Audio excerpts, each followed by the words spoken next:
Tonight, Joanne Thompson stays on as federal fisheries minister as the Prime Minister swears in his new cabinet. That story. And hospitals in this province don't screen for weapons, but that could soon be a thing of the past. So as we see things change in our communities when it comes to security and safety, we're going to see some of that possibly spill into our sites. I'm Alex Kennedy, and I'll tell you all about it on Here and Now. The province is using big money from big tobacco to prevent the deficit from doubling. Today we learned that the Minister of Finance actually cooked the books.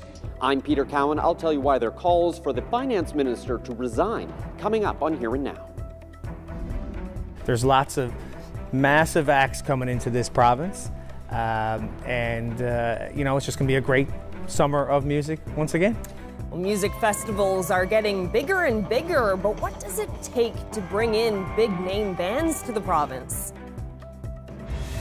This is CBC Here and Now.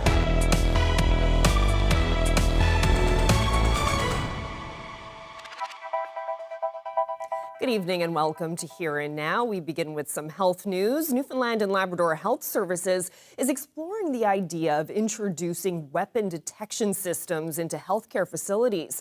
As the CBC's Alex Kennedy reports, those representing nurses say the move could curb violence on the job, but that's not enough. Visitors aren't scanned when coming and going from hospitals, but Newfoundland and Labrador Health Services is looking into it. It's exploring security measures in other provinces, like the use of metal detectors or using AI to determine if someone is carrying keys in their pocket, or something more sinister. Weapons offenses aren't a problem in hospitals here, and this security manager wants to keep it that way. Our hospitals are a microcosm of what's happening in the community. So as we see things change in our communities when it comes to security and safety, we're going to see some of that possibly spill into our sites. So we're always going to take proactive measures in ensuring that our facilities are safe. There's no word on when a decision might be made. Safety and escalating violence is top of mind for Registered Nurses Union President Yvette Coffey, who says her members have been calling for tighter security for years. I can't walk into the Confederation building here in Newfoundland and Labrador without going through a metal detector. But yet, at the same time, with rising incidents of violence in the healthcare sector workplaces, we have nothing. The doors are unlocked, and we've had to fight even to get security in emergency departments. Coffey says nurses also face verbal and emotional abuse, things that don't involve outside weapons. She says those moments can be equally harmful and have taken some people out of the profession altogether. On a daily basis, when people are reporting for work, in the back of their minds, they're thinking, what do I have to face today? What's coming through the door? Coffey says better training and security protocols can curb violence. Addressing wait times would help as well.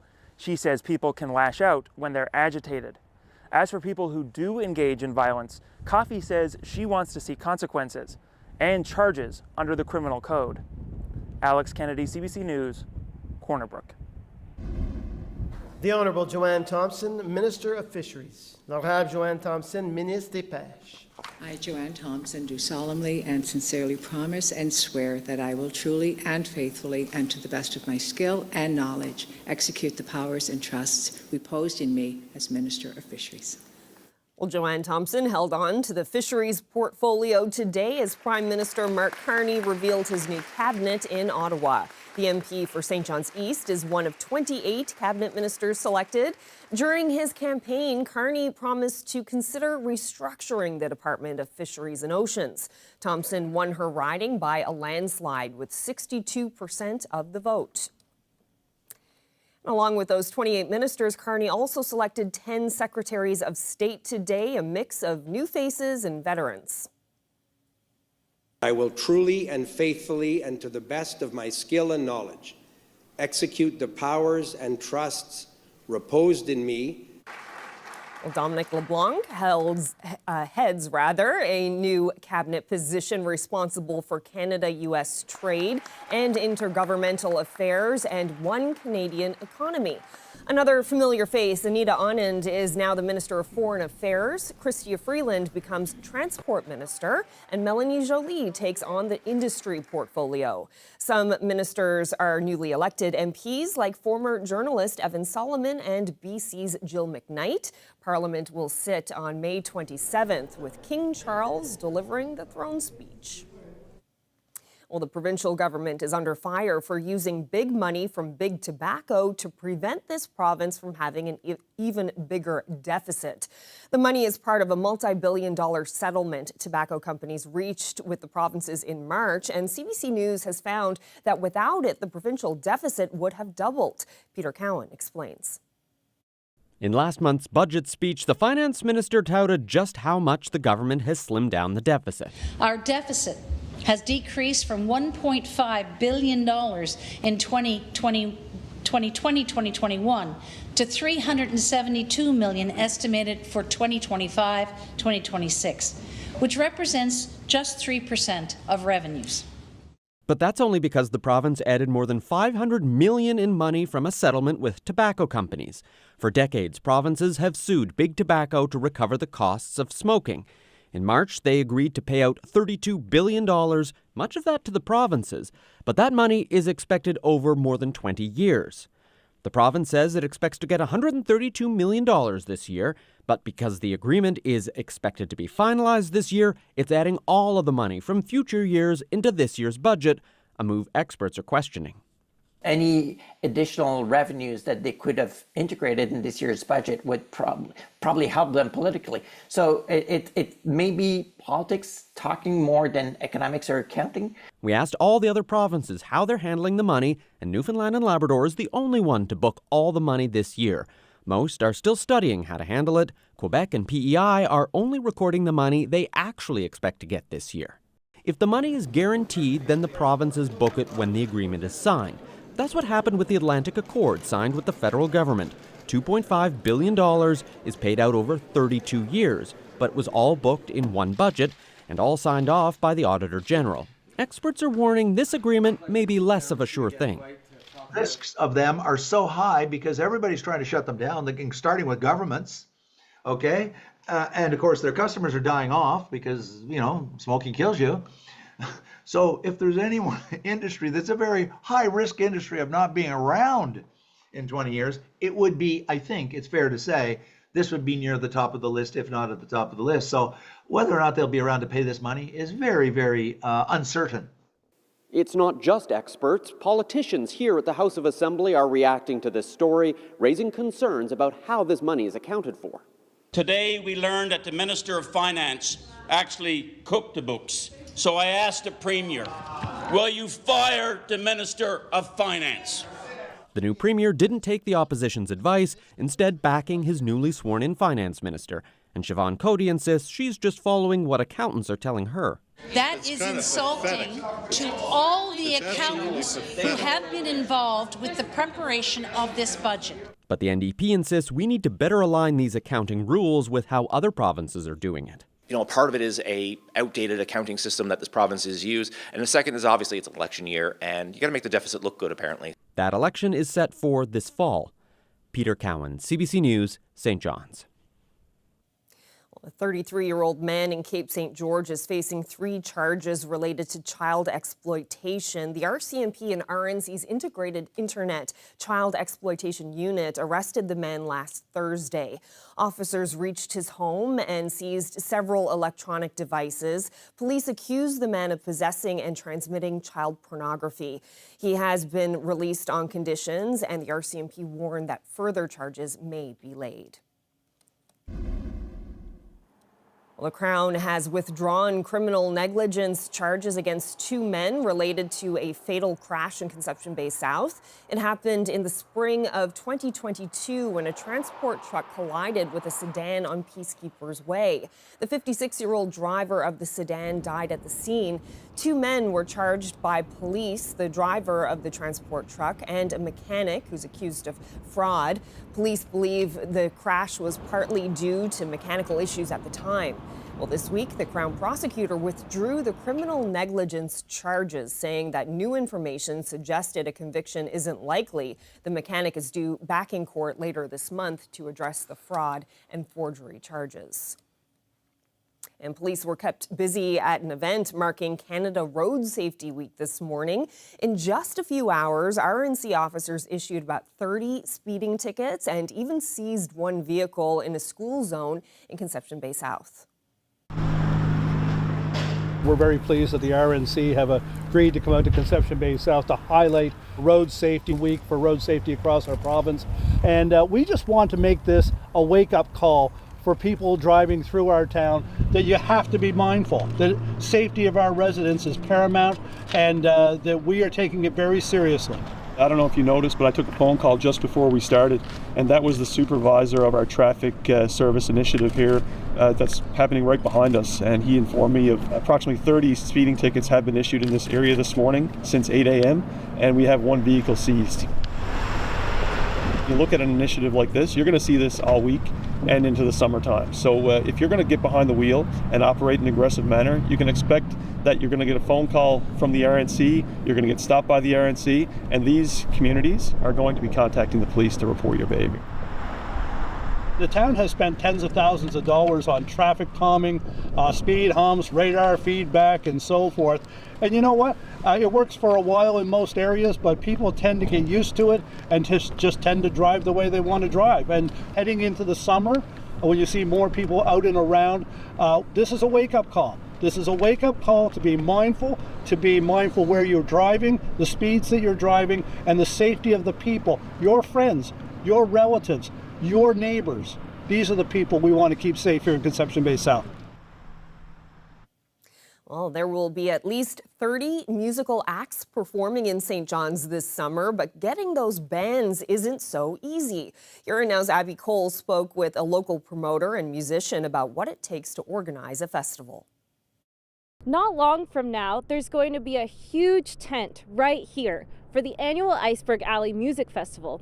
And despite being on an island, big festivals like this are growing. Last year was the most incredible summer for live music ever in St. John's, ever in Newfoundland. And this year is exactly the same. There's lots of massive acts coming into this province. You know, it's just going to be a great summer of music once again. Putting one of these festivals together isn't easy. Promoters like Basha have to negotiate with agents. Waiting for confirmation takes days, and they have to make their pitch. Why should you come to St. John's? So it's difficult to get the bands, number one, because we're on an island in the middle of the North Atlantic. When you're reaching out to the bands that have never been here before, and they're touring all over the world, I mean, we have so much to offer here. It's kind of more like a tourism pitch sometimes than it is just a pitch to have the band play at the festival. He also has to figure out what will sell. Rock sells well in Newfoundland.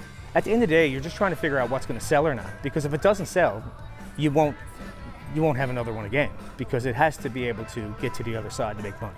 Opening spots often go to local acts, which can mean more exposure for them. So Nick Earl is thrilled to see how festivals have grown. The logistics of trying to put off a festival on an island are horrible. So the fact that we're getting marquee acts such as like the Killers or Nickelback coming back here to play, it's really shown a shift in culture. But this year, the response hasn't been entirely positive. Earl says the number of negative comments have been overwhelming. There's a lot of people being super negative on social media just about the acts that were coming here, saying, you know, I wouldn't pay $40 to go see this show. I wouldn't do, you know, and it's like, that's okay if the show's not for you, but don't, you know, take it away from somebody else. A few years ago, I would have to travel pretty far to see a premier act, even if it was a few provinces over. But being able to, in the summer in Newfoundland, to go check out some pretty amazing concerts at relatively affordable costs compared to other festivals, it's a pretty amazing thing to have here. While not everybody is satisfied with festival lineups this year, Earl wants people to realize that getting acts to the province isn't easy, and we should be grateful for what we got. Abby Cole, CBC News, St. John's. In the recount in Terra Nova and the Peninsulas, well, the ballots are almost finished being recounted, but we won't know the results until tomorrow. I'm Heather Gillis, and I'll have that story coming up on Here and Now. Well, the weather over the next 24 hours, pretty decent. We've got some rain moving in. Eventually that will move across the province as well, but the long weekend looks pretty good. I'll get into all those details coming up a little later.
Well, the province's sugar tax is being repealed, and some experts say that levy was flawed from the start.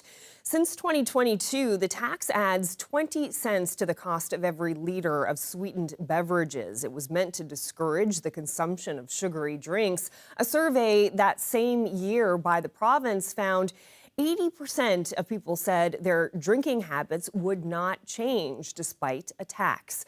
Roughly half of the 375 households surveyed believed the tax would not encourage healthier behaviors. Now, two nutritional experts say government should have approached the plan differently. It needs to be evaluated. You can't just bring it in and then make a knee-jerk decision to take it out because of popular opinion. It needs to be evaluated to see if it was having an effect and how could it have changed. Like in particular, one of the things we saw one of Rachel's students did a really deep dive in how the tax was presented to the consumers. And if anybody really thinks about it now, when they go to the grocery store and go down to that drink aisle, the actual sticker price on the shelf didn't look any different. So a sugar-containing beverage and a non-sugar-containing beverage had the same price because the price was added at the receipt. So when the consumer's making a choice right there, they're not seeing a price difference. So that alone could have been a small legislative change that they could have made that could have had a big impact on whether or not people chose those drinks. Rachel, do you think there's anything else that the province could have done to push this forward a little bit more in terms of supporting the sugar tax? Yeah, I mean, I think generally consumers will support a tax like this if the money is reinvested into health promotion. And so we did hear some things about the physical activity tax credit and continuous glucose monitoring. But I think that's where actually you could see some larger benefit on, if we're going to go with affordability of health or quality of life, if the revenue was really dedicated to that, or even if, this might not be what people want to hear, but increase the rate of the tax, generate more money, that might encourage a greater behavior change and more dollars to go back into health promotion. That's where we see the greatest benefit kind of internationally. And so I think there was alternatives, but for the government to say, I'm going to save the consumer on average, let's say $30 a year, this might not be the best affordability measure.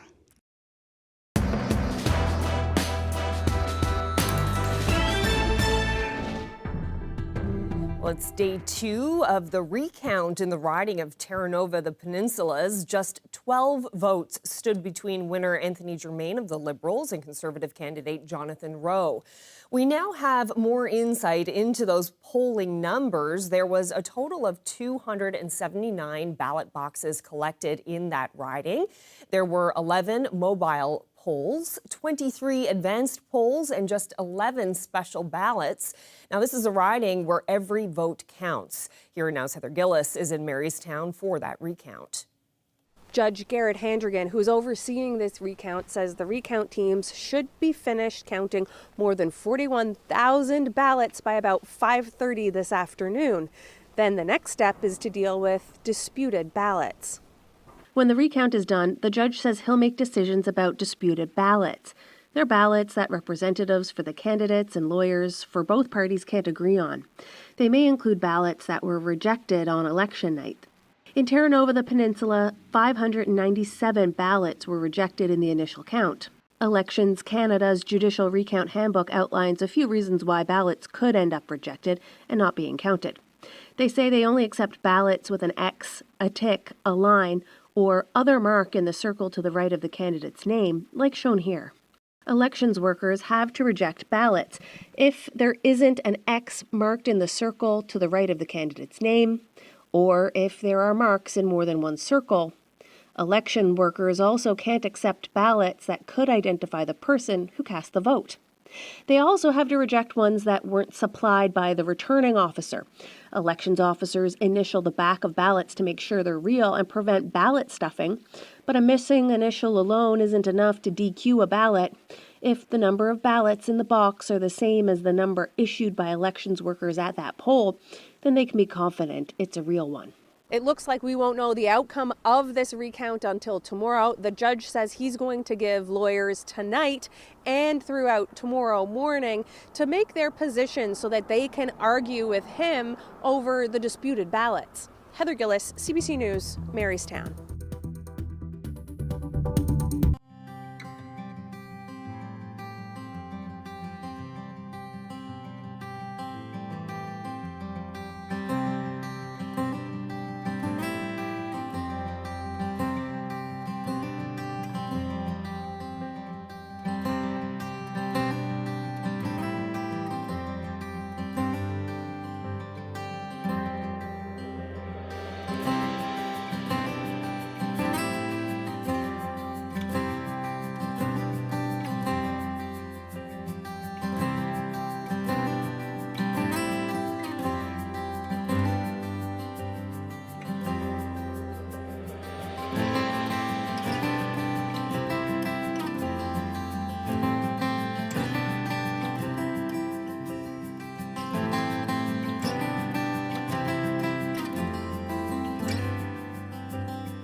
Well, that is Jacob Lewis from Butlerville performing on Canada's Got Talent. Tonight's finale will feature Jacob as one of 8 acts in the running for the $1 million prize. Yeah, but no matter what happens tonight, Lewis won't be going home empty-handed.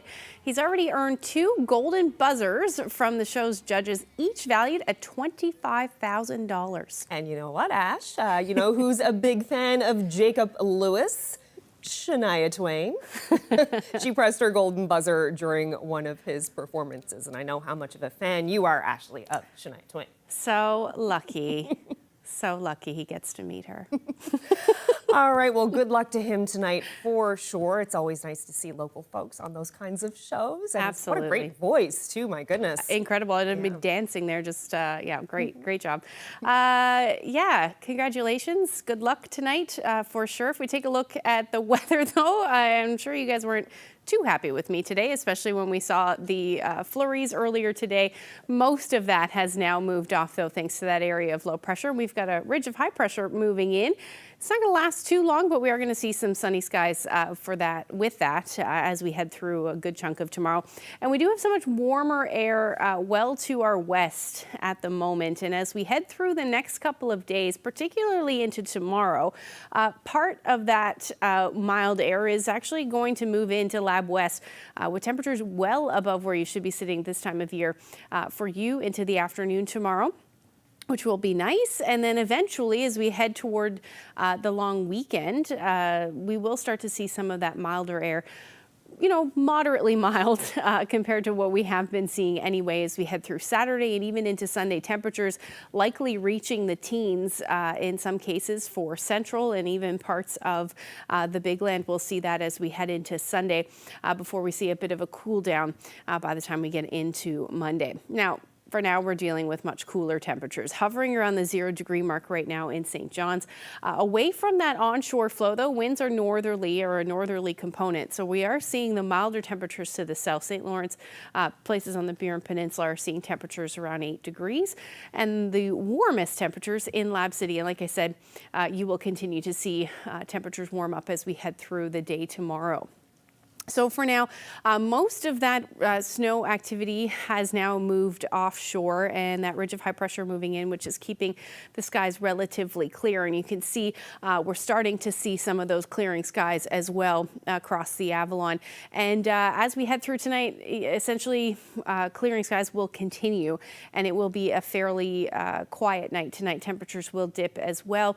And then up across Labrador, we'll start to see some cloud move in for those of you in Lab West. And by the time we get into tomorrow morning, early tomorrow morning, we'll start to see some of that rain move in. And that really will be our weather maker as we head through tomorrow. So your overnight lows tonight, hovering around the 0-degree mark in Lab West. Otherwise, minus single digits for the rest of the island and the province. And for really along the northeast coast, we're looking at some gusty winds out of the northwest tonight, and they'll be gusting anywhere from about 30 to 50 kilometers per hour. Other than that, relatively light winds through the overnight. So as we head into tomorrow, a beautiful start to the day, plenty of sunshine across the island, and then we'll start to see some of that rain head towards central portions of Labrador, the north coast as well. And again, southeastern Labrador, beautiful start to the day. And eventually you will see those clouds move in as we head towards the evening hours. And then same thing for the west coast and through central. Clouds will be on the increase through the afternoon and evening. And then eventually you will see that rain move in. And it'll head towards central areas of the island as we head through the midnight hour. and then eventually we will see some of that rain further east as well. Now, really from the west coast through central, most of tomorrow you'll be hanging on to that rain through the afternoon, and eventually Lab West will actually clear out. So like I said, it is going to turn into an absolutely beautiful spring day for you. Now, as far as rainfall amounts go, nothing significant, but we could see some pockets of higher amounts where we could see upwards of 10 to maybe even 20 millimeters, but most will sit in the trace to 5 millimeter range. That should be about it as far as the rainfall goes, and it should end fairly quickly for those of you in the west. Overall, daytime highs will hover somewhere between 7 and about 13 degrees. Again, those winds will be out of the northwest tomorrow. We'll have a northerly component, so we'll be looking at those winds gusting anywhere from 25 to as much as 50 kilometers per hour through the day. And in onshore winds, your temperatures will be a tad cooler. Now, up across Labrador, 16 degrees in Lab West tomorrow. You'll note your winds will shift from southwesterlies to westerlies, so they'll still be a little gusty, around 40 kilometers per hour. And the rest of the Big Land will sit somewhere between 6 and 10 degrees. Now, the teen temperatures, they're going to continue, and we're going to see that across the island as we head into Friday, potentially Saturday even, but I'll get into all of that in the long-range forecast. Oh, good news for the long weekend. Well, returning now to the House of Assembly, where question period turned fiery. The opposition accuses government of, quote, cooking the books because the budget included over $500 million in revenue from a pending tobacco lawsuit. Here's more of that exchange. Yet, we're playing Russian roulette with the people of the province of Newfoundland and Labrador by booking this revenue. So let's turn around and talk about what the actual deficit is. The $372 million, $520 million of revenue recorded that we may or may not get, and $200 million contingency fund. In my calculation, that's over $1 billion. Why are we telling the people of the province that it's $370? The Honourable Minister of Finance. It's unusual to have to remind the Leader of the Opposition that contingency is never booked. It's never booked, Speaker, so I'm a little bit perplexed as to why he's confused by this. That's the accounting standard.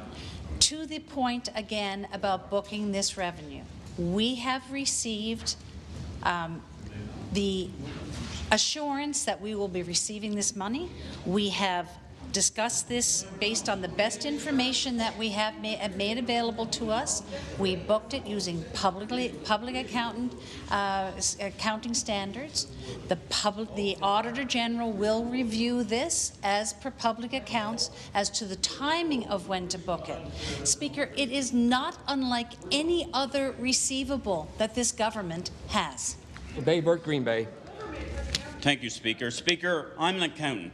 And to me, the accounting actions of this Liberal government simply does not add up.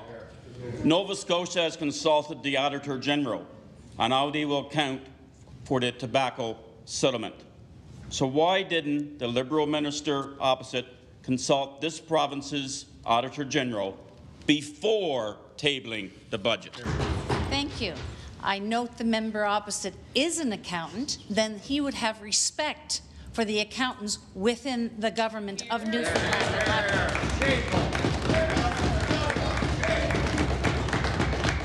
So allow me to say this. It is not usual during the budgetary process to discuss with the Auditor General the estimates. She does not audit the estimates of the budgetary process. She does not do that.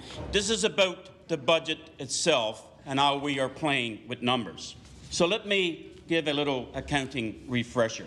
In accounting terms, manipulating the financial numbers is termed cooking the books.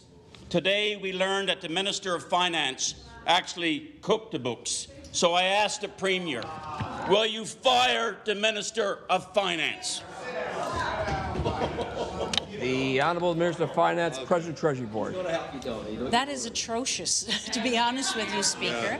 That is insulting to all the accountants who have been involved with the preparation of this budget. We are obligated, as in the Department of Finance. Order, please. Order, please. Minister of Finance. We are obligated in the Department of Finance to recognize revenues as we know that they will become available to us. We know that we have an agreement with the tobacco companies. We know that it will be worth $500 million to the province of Newfoundland and Labrador. It's contained within our estimates book. We've discussed this during estimates. We disclosed it during the technical briefing on Budget Day, Speaker. I think the member opposite is questioning the integrity of the accountants and of me of preparing this budget. The honourable member Bay Burke-Green Bay. Speaker, I am not questioning the integrity of the Department of Finance. I am questioning this Liberal government.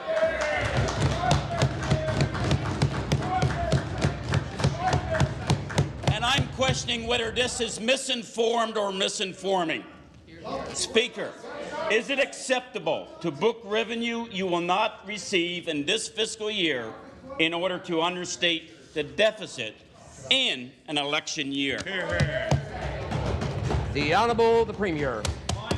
Thank you, Speaker. And I will say... Order, please. Do it. Do it. Order, please. It's a democracy of democracy, I tell you. Yeah. I will say The Honourable the I've Premier. been listening for 15 minutes to the objective and truthful answers of the Minister of Finance and the Deputy Premier. And I will stand by her side till the end of time for the work that she has done for this province. Various techniques of felting, knitting, crochet, weaving, embroidery, hand dyeing, natural dye, basket weaving. Well, the possibilities are endless, combining traditional arts and crafts with high fashion. The CBC's Chrissy Holmes takes us inside that exhibit after the break.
Well, as we heard earlier, Prime Minister Mark Carney has unveiled his new cabinet in a swearing-in ceremony at Rideau Hall in Ottawa.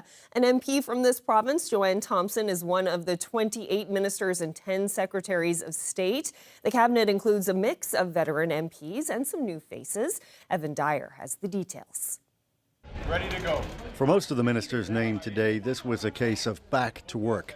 But there were some new faces and many lateral moves.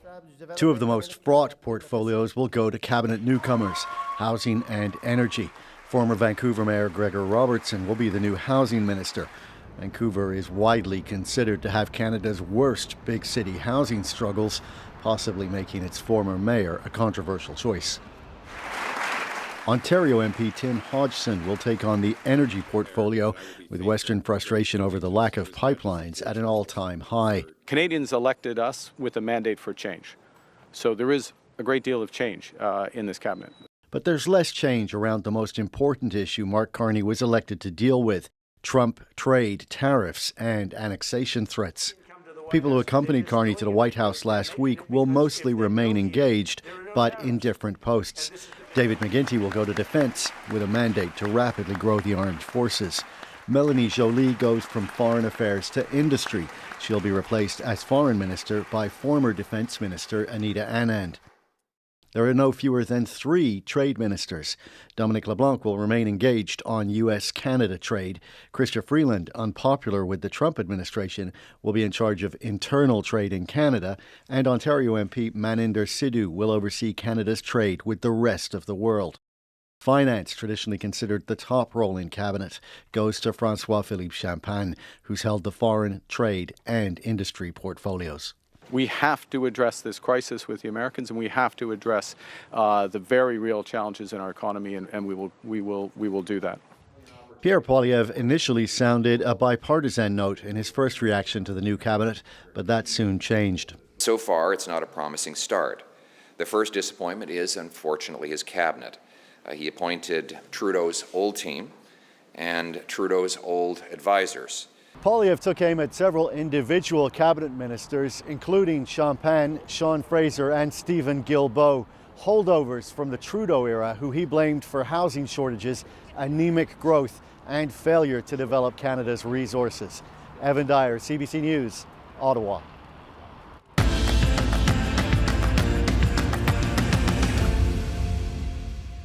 When you encounter the colors, the details, the textures, the complexity, you pull out your phone. You need to photograph the beauty of Newfoundland and Labrador. But imagine you could wear the beauty of Newfoundland and Labrador.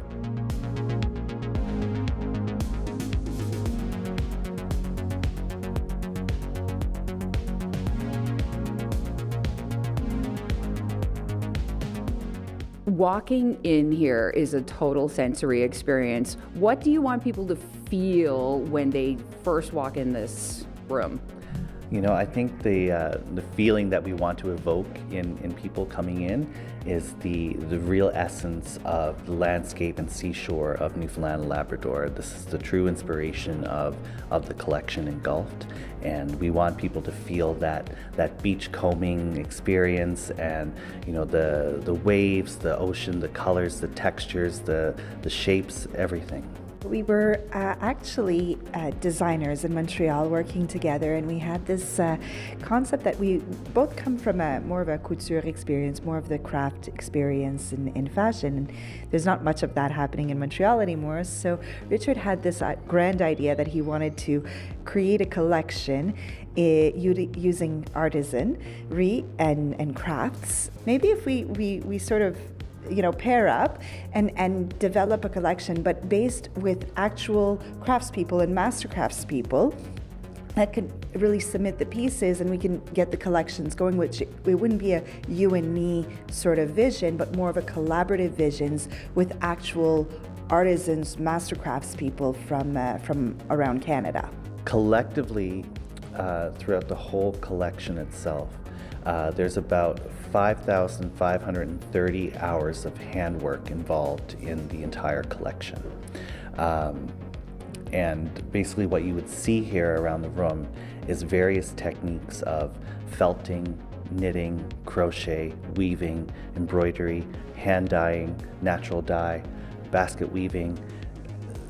The list goes on. Rug hooking. It's absolutely amazing. So what we have done is taken all the heritage crafts, not all, but most of the heritage crafts of Newfoundland and Labrador, and incorporated it into a cohesive collection. How did you make a full dress out of mussel shells? Well, first of all, we needed to eat the mussels. We had about 30 pounds of mussels, so few meals and a lot of friends to help out. Then, of course, you need to clean it and, get rid of the fishy scents. And then once it was all bleached and cleaned, the mussels are extremely brittle. So we ended up using the same kind of technique with the resin to just basically bring back the shine, but also the durability, and then drilling the holes and just sort of one by one using it like as though they were like beads, these sort of like naturally created beads. We were able to sort of create this sort of shift dress that sounds like a little flapper when you walk. It really makes an amazing ocean sound. To see it on the runway in Montreal come to life, and that was truly spectacular. It was, you're seeing all this labor of love, coming forward on live models, and every model just wore the piece like it was made for them, and it was truly spectacular. All this is time and skill, and what I want viewers to take away is the appreciation behind that, the work of these artisans, and to truly understand that these are heritage crafts that are diminishing, as younger generations are coming. Some of these skills someday may well be lost if they're not preserved correctly, and if they're not taught and learned, then we lose these master skills that we've had for centuries. So there's a super importance of preservation, appreciation, heritage that I want the viewers to come here and leave with.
There's a priceless art collection some may not know about in the north. The works now adorn the walls of the Northwest Territories Legislative Assembly.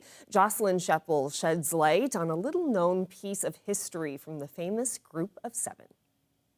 Why did some of the most well-known painters in the early and mid-1900s make so many trips to the north? This art hanging in the muskox room of the NWT's legislature has some hints.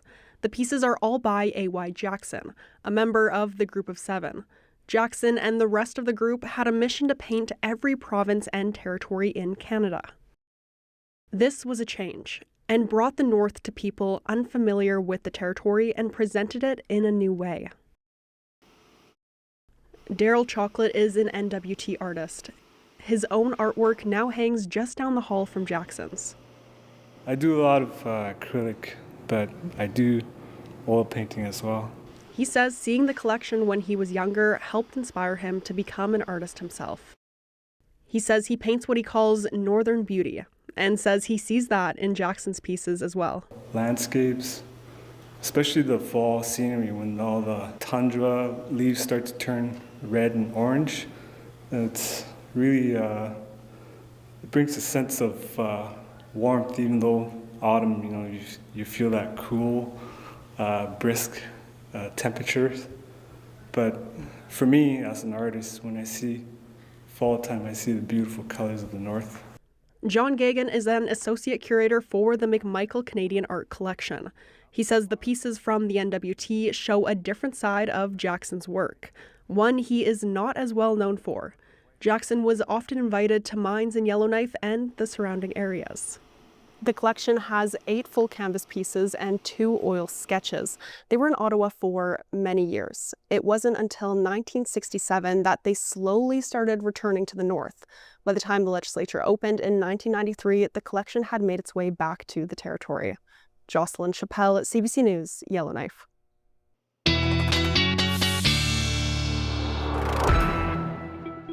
Okay, Ashley, you were talking earlier that it's looking fairly nice this weekend, for the long weekend. Yeah, for now. That's what it's looking like. Still, enough time that things could potentially change. Absolutely.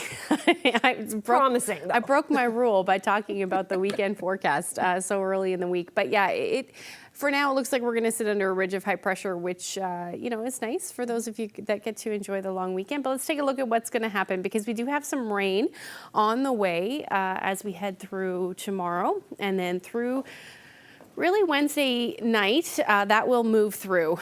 So most of you will continue to see or at least most of you in the east will see some showers for the first part of Thursday. And then eventually things will clear out. And up across Labrador, you're looking at some fairly nice weather as well, with the exception of some cloud cover and potentially some flurries for the north coast of Labrador. But other than that, there's really not a whole lot to talk about weather-wise until we get into Thursday evening, and then we may see a few showers for the southwestern corner of the island.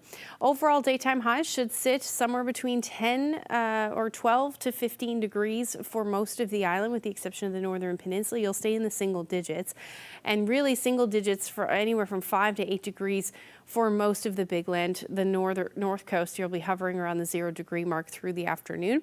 But yeah, heading back towards more seasonable temperatures, we should be sitting somewhere between 10 and about 13 degrees across most of the island, and even up across Labrador, you should be sitting in the double digits as well. So we're sitting a little bit below there. Now, as we head into Friday, again, some cloud cover to start. We may see a few showers along the south coast of the island. And then towards the coast of Labrador, you're looking at the chance of some flurries, or maybe even some showers in the mix there as we head into the afternoon on Friday. Overall, your temperatures will be sitting in the single digits, about 5 degrees. The rest of the big land between 7 and 10 degrees. And then we're seeing that cooler trend as well across the island. So 5 to 6 or even 7 degrees. Now that temperature near 10 for St. John's will be in the first part of the day. And then once those winds shift, we will see that drop in temperatures later on in the afternoon. But again, along South Coast, you should stay mild because the wind shift is more northerly. So your temperature should stay between 10 and 12 degrees.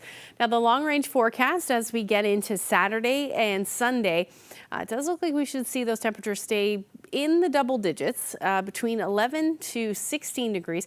The overnight lows are still going to stay, a little cool, between 2 and 5 degrees, but it does look like at this point we should see some sunshine.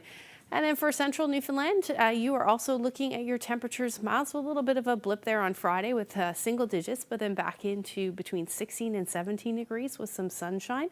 But again, remember, things are very dry out there. We're looking at temperatures between 2 and 6 degrees through the overnight. Western Newfoundland, you're also looking at a warm up, beautiful 15 to 16 degrees. A little bit more cloud cover though for Sunday. And then for Eastern Labrador, overall, your first part of the weekend looks beautiful. A little shower activity expected by the time we get into Sunday, but still around 14 degrees. And yes, more clouds, more rain for Lab West, and overall between 11 to 13 degrees. Our weather photo, yeah, great shot, right? Northern Lights in Lab West. Larry always sends some beautiful shots of the Northern Lights.